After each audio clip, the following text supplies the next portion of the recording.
അങ്ങനെ തമിഴ്നാട് CM കസേരയിൽ ഞെളിഞ്ഞിരിക്കാൻ വിജയ് തയ്യാറാകാൻ പോവുകയാണ്. എത്രയോ നാളുകളായല്ലേ സംസാരം കഴിഞ്ഞ്. 4-ാം തീയതി വോട്ടെണ്ണി കഴിഞ്ഞതാണ്. ഇന്ന് പക്ഷേ 8-ാം തീയതിയായി. 4 ദിവസത്തെ ചർച്ചകൾ. വിജയ് മുഖ്യമന്ത്രിയാകുമോ ഇല്ലയോ, ആയിക്കഴിഞ്ഞാൽ എന്ത് സംഭവിക്കും, കൂടെ ഉണ്ടാവുമോ ആളുകൾ, DMK ADMK സഖ്യമുണ്ടാവുമോ തുടങ്ങി നിരവധി ചോദ്യങ്ങൾ. അവസാനം ഇതാ എല്ലാം കലങ്ങിത്തെളിയുന്നു. ശുഭപ്രതീക്ഷ 100% വിജയം എന്നൊക്കെ പറയുന്ന പോലെ വിജയ് 100% മുഖ്യമന്ത്രിയായി കഴിഞ്ഞിരിക്കുന്നു. അതിന് പിൻബലവുമുണ്ട്. സഖ്യകക്ഷിയാണ്. 108 സീറ്റാണ് TVK ഇത്തവണ ഇലക്ഷൻ നേടി. എത്ര വട്ടം നിങ്ങൾ കേട്ടതായിരിക്കും അല്ലേ? 108 നേടി. അതിനകത്ത് തൃച്ചി ഈസ്റ്റിൽ ഒഴിയേണ്ടി വരും വിജയ്ക്ക്. അങ്ങനെ 107ലേക്ക് കാര്യങ്ങൾ മാറും. 107ലേക്ക് എത്തുമ്പോഴേക്കും 11 സീറ്റ് വേണമല്ലോ സ്വാഭാവികമായിട്ടും. പക്ഷെ നമുക്ക് തൽക്കാലം 108 ഒന്ന് കൂട്ടാം. വിജയ് അവിടെ രാജിവെക്കട്ടെ, എന്നിട്ട് നമുക്ക് സംസാരിക്കാം. 108ൽ നിന്നുകൊണ്ട് ഇനി ഇങ്ങനെയാണ് കാര്യങ്ങൾ മാറാൻ പോകുന്നത്. സോ ഫിഗർ സിമ്പിളാണ്. CPIയും CPMും VCKയും കൂടി വന്നതോടുകൂടി കേവല ഭൂരിപക്ഷത്തിലേക്ക് TVK എത്തിയിരിക്കുകയാണ് എന്നതാണ് ഏറ്റവും പ്രധാനപ്പെട്ട കാര്യം. നമ്മൾ നോക്കുകയാണെങ്കിൽ കോൺഗ്രസിന്റെ 5 സീറ്റ് KC വേണുഗോപാൽ മാധ്യമങ്ങളോട് സംസാരിച്ച പ്രകാരം DMKയിൽ നിന്ന് മാറി കോൺഗ്രസ് TVKയോടൊപ്പം അലയൻസ് ചേരുകയാണെന്ന് പറഞ്ഞ നിമിഷം തന്നെ DMK ഇന്നൊരു സുപ്രധാനമായ നീക്കവും കൂടി എടുത്തു. DMK കോൺഗ്രസ് ബന്ധം മാറുകയാണ് എന്ന് കനിമൊഴിയും കൂടി വ്യക്തമാക്കുന്ന സാഹചര്യത്തിൽ DMKയും കോൺഗ്രസും തമ്മിൽ ഇനി ബന്ധമില്ല. അവിടെ അഖിലേഷ് യാദവ് ഉൾപ്പെടെ കാര്യം വളരെ ഗൗരവമായി തന്നെ സ്വീകരിക്കുമ്പോൾ അത് നാഷണൽ പൊളിറ്റിക്സിനെ തന്നെ ബാധിക്കുന്ന രീതിയിൽ, തമിഴ്നാട് രാഷ്ട്രീയം ഇന്ത്യൻ പൊളിറ്റിക്സിനെ തന്നെ മാറ്റുന്ന രീതിയിലേക്കാണ് കാര്യങ്ങൾ മാറിയെന്നുള്ള ഏറ്റവും സുപ്രധാനമായ നീക്കങ്ങൾ കൂടി ഇന്ന് സംഭവിച്ചിരിക്കുന്നത് കൂടി ഏറ്റവും നിർണായകമായ ഒരു കാര്യം കൂടിയാണ്. ഇന്ന് നമ്മൾ കണക്കുകളുടെ കളിയിലേക്ക് വരുമ്പോഴേക്കും ഇന്ത്യൻ നാഷണൽ കോൺഗ്രസ് 5 സീറ്റുകൾ മാറുമ്പോഴേക്കും 108 + 5 113. അവിടെയാണല്ലോ നമ്മൾ നിന്നിരുന്നത്. 113 ഉണ്ട്. ഇനിയും എങ്ങനെ എടുക്കും? ഇനിയും വേണമല്ലോ 5 സീറ്റ് എന്ന് പറയുന്നിടത്താണ് CPMും CPIയും കൂടി വരുന്നത്. CPMന് 2 സീറ്റ്, CPIക്ക് 2 സീറ്റാണ് തമിഴ്നാട്ടിൽ നേടിയെടുത്തത്. അങ്ങനെ 2 4 113 + 4 117. അങ്ങനെ 117 കിട്ടിയാൽ പോലും കേവല ഭൂരിപക്ഷത്തിൽ എത്തില്ല. ആ ഒരു സാഹചര്യത്തിൽ 2 സീറ്റുമായി VCKയും കൂടി വരുന്നു. VCKയും കൂടി വരുന്നതോടുകൂടി 117 + 2 119. ഭരണം പിടിക്കാൻ 118 വേണം. 119 സീറ്റിലേക്ക് TVK എത്തുന്നതോടുകൂടി ഒരു വലിയ ആശ്വാസമാണ് വിജയ്ക്ക് ഉണ്ടാവുന്ന കാര്യത്തിൽ തർക്കമില്ല. ഗവർണർ 3ാമത്തെ വട്ടം അങ്ങനെ കാണുന്നു. അങ്ങനെ രീതിയിലേക്ക് തീരുമാനങ്ങൾ എടുക്കുമ്പോഴേക്കും ഇനി ഗവർണർക്കൊന്നും ചെയ്യാൻ കഴിയില്ല എന്നുള്ളത് തന്നെ എടുത്തു പറയേണ്ടി വരും. അങ്ങനെ വിജയ്ക്ക് വേണ്ടി വോട്ട് ചെയ്ത ആളുകൾക്ക് ആശ്വസിക്കാം, സമാധാനിക്കാം. തമിഴ് നാട് ഇനി വിജയുടെ കൈകളിലാണ്. ഞെളിഞ്ഞിരിക്കും CM കസേരയിൽ വിജയ് എന്നത് തന്നെയാണ് നിൽക്കുന്നത്. സ്വാഭാവികമായിട്ടും INCയും CPMും CPIയും VCKയൊക്കെ വരുമ്പോഴേക്കും ഇനി അവർക്ക് കൂടി എന്തൊക്കെ റോളുകൾ മന്ത്രിസഭയിൽ ഉണ്ടാകുമെന്നുള്ള സ്വാഭാവികമായ ചോദ്യമൊക്കെ നിൽക്കുന്നുണ്ട്. പക്ഷെ അതൊക്കെ 2ാം ഘട്ടത്തിലാണ്. ഇനി എങ്ങനെയെങ്കിലും ഒരു ഭൂരിപക്ഷം തെളിയിക്കുക എന്നുള്ളതാണല്ലോ വിജയുടെ മുന്നിൽ ഉണ്ടായിരുന്ന ഏറ്റവും പ്രധാനപ്പെട്ട വെല്ലുവിളി. ആ രീതിയിലേക്ക് കാര്യങ്ങൾ മാറുമ്പോഴേക്കും തമിഴക വെട്ടിക്കഴകത്തിന് വേണ്ടി വോട്ട് ചെയ്ത ആളുകൾ നിരാശപ്പെടേണ്ടി വരില്ല.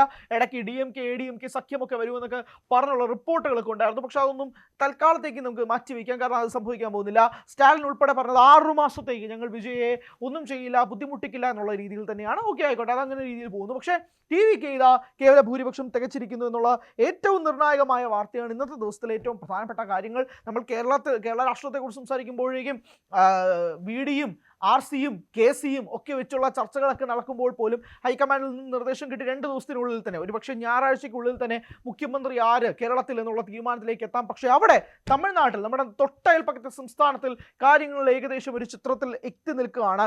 INC നേരത്തെ തന്നെ 5 സീറ്റുമായി ബന്ധപ്പെട്ട് കോൺഗ്രസ് TVKയ്ക്കൊപ്പം നിൽക്കാൻ പോവുകയാണെന്ന തീരുമാനത്തിലേക്ക് എത്തിയിരുന്നു.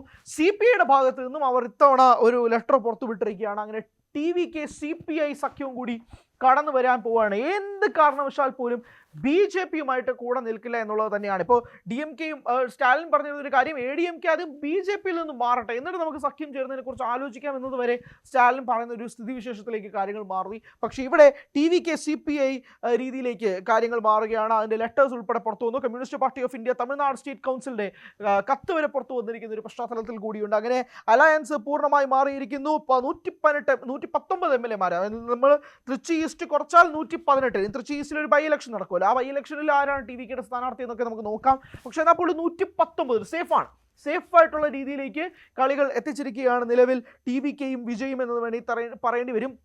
ഏറ്റവും പ്രധാനപ്പെട്ട കാര്യം പ്രേക്ഷകരെ, നമ്മളിപ്പോൾ സംസാരിക്കുന്ന ഈ കാര്യം തമിഴ്നാട്ടിൽ തന്നെ ഒരു പക്ഷേ ചരിത്രത്തിൽ ഇങ്ങനെയൊരു ആൻറ്റി ക്ലൈമാക്സും ട്വിസ്റ്റും നിറയുന്ന ഒരു രീതിയിലേക്ക് കാര്യങ്ങൾ മാറിയിട്ടില്ല എന്ന് വേണം തന്നെ പറയാൻ. ഖർഗെ ഉൾപ്പെടെ രീതിയിലേക്ക് വരുന്നു, ചർച്ചകൾ നടത്തുന്നു, സംയുക്തമായ വാർത്താ സമ്മേളനം, അങ്ങനെ പല രീതിയിലുമുള്ള കാര്യങ്ങൾ ഇവിടെ നടക്കുന്നു. കേവല ഭൂരിപക്ഷം ലഭിച്ചു എന്നുള്ളത് തന്നെയാണ് ഏറ്റവും നിർണായകമായ കാര്യം. ഇന്നത്തെ ദിവസത്തെ ഏറ്റവും പ്രധാനപ്പെട്ട ബ്രേക്കിംഗ് പോയിന്റ്.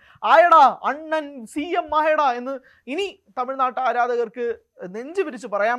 കാരണം കുറച്ച് ദിവസമായിട്ട്, അല്ലെങ്കിൽ 2-3 ദിവസം, ഇന്നലെയും ഞാൻ ഒക്കെയായിട്ട് കുറച്ചധികം ക്വസ്റ്റ്യൻ മാർക്ക് നിൽക്കുകയായിരുന്നു അണ്ണൻ്റെ കാര്യം. എന്തായാലും അക്കാര്യത്തിൽ ഒരു തീരുമാനം ഉണ്ടാക്കിയിരിക്കുന്നു. തമിഴ്നാട് അവരുടെ വിധി എഴുതി, ആ വിധിക്ക് അനുസരിച്ച് തന്നെയാണ് കാര്യങ്ങൾ നീങ്ങുന്നത് എന്ന് പറയേണ്ടി വരും. Vijay is gonna be the chief minister of Tamil Nadu. അതോടനെ ഉണ്ടാകും. കാരണം 7-ാം തീയതി നിശ്ചയിച്ചിരുന്നതാണല്ലോ സത്യപ്രതിജ്ഞ.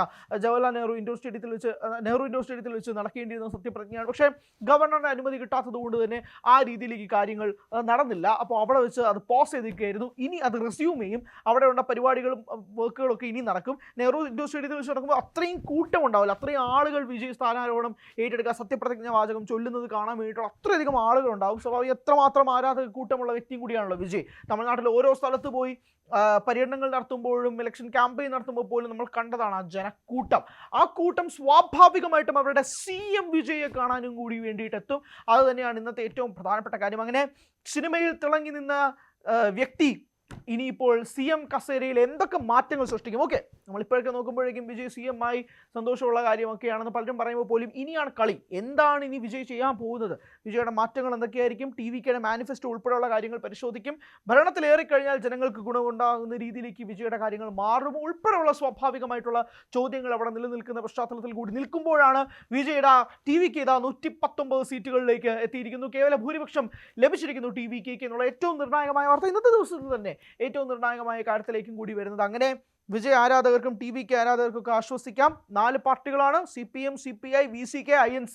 ഈ 4 പാർട്ടികളുമായിട്ട് സഖ്യം ചേർന്നാണ് 118 എന്ന കേവല ഭൂരിപക്ഷം തികച്ചിരിക്കുന്നത് TVK. സ്വാഭാവികമായിട്ടും അതനുസരിച്ച് എല്ലാവരെയും ഒത്തൊരുമിച്ച് കൊണ്ടുപോകാൻ TVKക്ക് സാധിച്ചാൽ അവരുടെ ഭരണത്തിൻ്റെ അടുത്ത 5 വർഷം പൊൻതൂവൽ കൊണ്ട് സ്വീകരിക്കും തമിഴ്നാട് ജനത. പക്ഷേ ഓർക്കുക, TVKയിൽ നിൽക്കുന്ന MLA-മാരിൽ ഭൂരിപക്ഷം വിട് ഒരു 106 പേർക്കെങ്കിലും അങ്ങനെ രാഷ്ട്രീയത്തിൽ ഇറങ്ങി കളിച്ചുള്ള ശീലമില്ല. എല്ലാവരും സാധാരണ അവർക്ക് രാഷ്ട്രീയം ചൊല്ലിക്കൊടുക്കുക എന്നുള്ള പരിപാടികൾ ഉൾപ്പെടെ ഉണ്ട്. അതെല്ലാം TVK ഇനി എങ്ങനെയാണ് ആ ഹേർഡിൽസ് ഒക്കെ മറികടക്കുക എന്നുള്ള വളരെ നിർണായകമായ ദിവസങ്ങളിലേക്ക് കാര്യങ്ങൾ നീങ്ങുകയാണ്. പക്ഷേ തൽക്കാലം തമിഴ്നാട്ടിൽ ഒരു സിനിമയിലും കാണാത്ത ഒരു ട്വിസ്റ്റും ആൻറ്റി ക്ലൈമാക്സും ഒക്കെയാണ് രാഷ്ട്രീയത്തിൽ സംഭവിക്കുന്നത്. അത് കാണാനിടയാകുന്ന ദിവസങ്ങളാണ് ഇപ്പോൾ സംഭവിച്ചിരിക്കുന്നത്. ഉറപ്പായിട്ടും വിജയ് CM ആകാൻ പോകുന്ന ദിവസമൊക്കെ തമിഴ്നാട് ഹിസ്റ്ററിയിൽ എഴുതി വെക്കാൻ പോകുന്ന ദിവസങ്ങളായിരിക്കും. കാരണം അത്രമാത്രം പ്രതിസന്ധിയും പ്രശ്നങ്ങളിലൂടെയാണല്ലോ ഇപ്പോൾ കടന്നു പോയിക്കൊണ്ടിരിക്കുന്നത്. TVK ഒരു ഏറ്റവും വലിയ ഭൂരിപക്ഷം നീട്ടുന്ന പാർട്ടിയായിട്ട് പോലും അതിൽ നിന്ന് ഇപ്പോഴും മാറ്റങ്ങൾ കിട്ടില്ല. അങ്ങനെയാണ് ഇന്നത്തെ ദിവസത്തിൽ ഒരു മാറ്റം സംഭവിച്ചിരിക്കുന്നത്. വിജയ് ആരാധകർക്ക് ആശ്വസിക്കാം, സന്തോഷിക്കാം. തമിഴ്നാട് ഇനി വിജയ് ഭരിക്കും. കൂടുതൽ വാർത്തകൾക്ക് News 18 Keralam YouTube channel subscribe ചെയ്യുക.